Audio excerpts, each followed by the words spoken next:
So after 4 weeks, I arrived home to loads of cards and flowers from family and friends. And I'm really grateful for all the well wishes. Everybody has been incredibly supportive. Richard came to visit, and with his help I was able to wash my hair properly for the first time since transplant. Now I can wash my hair on my own. I'm 5 weeks post-transplant now, and I've been walking around the house and the garden more often. But up until a few weeks ago I had pain episodes that felt like I was having a heart attack. The transplant team told me this level of pain can be expected as the wounds heal.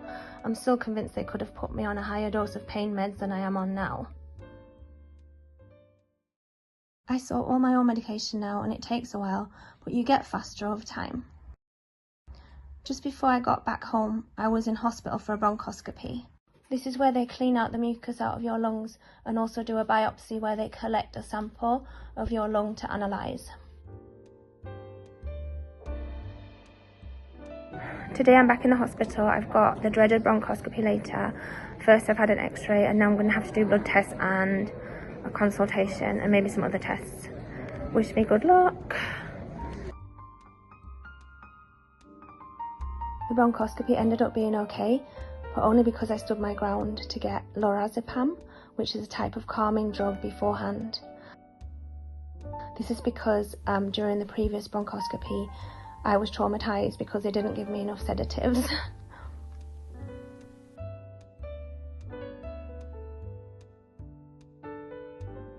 So I'm back in hospital. This time it's because my PICC line on my arm, has started to bleed. So someone's going to come eventually to remove it. Happy days. Oh, and it's Saturday night in A&E, so it's really busy. But they've given me this little extra room, like a separate room, because I'm immunodeficient or immunocompromised. Can't remember what it's called, immunocompromised.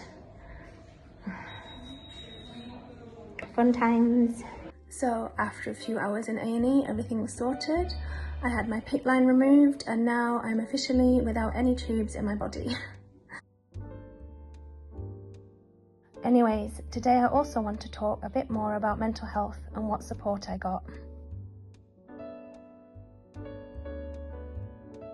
In the hospital I was so glad to have my parents and Richard about to keep me company and to try and keep me comfortable and entertained and distracted. My mum taught me basic knitting, as a new hobby is always good to try and keep your mind off the anxiety for a bit.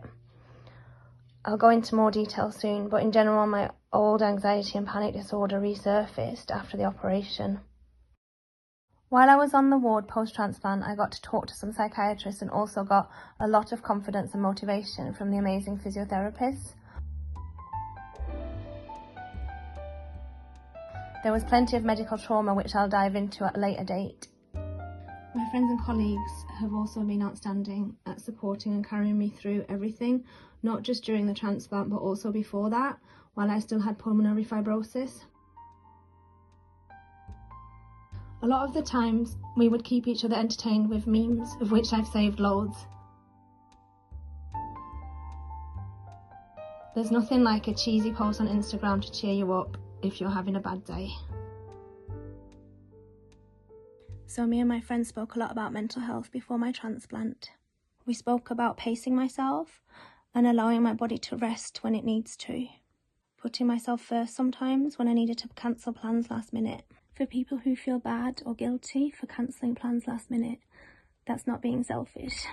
It's just making sure you don't burn out and then having to spend days and days on the sofa afterwards to recover because you've overdone it. And that's something everyone with chronic illness will know about. I just wanted to say at this point that I feel like I've been talking a lot about the negative aspects of transplant, but I'm just trying to recall things as honestly and as best as I can. The first few weeks are rubbish, but it does get better after that, and everyone experiences this kind of situation differently.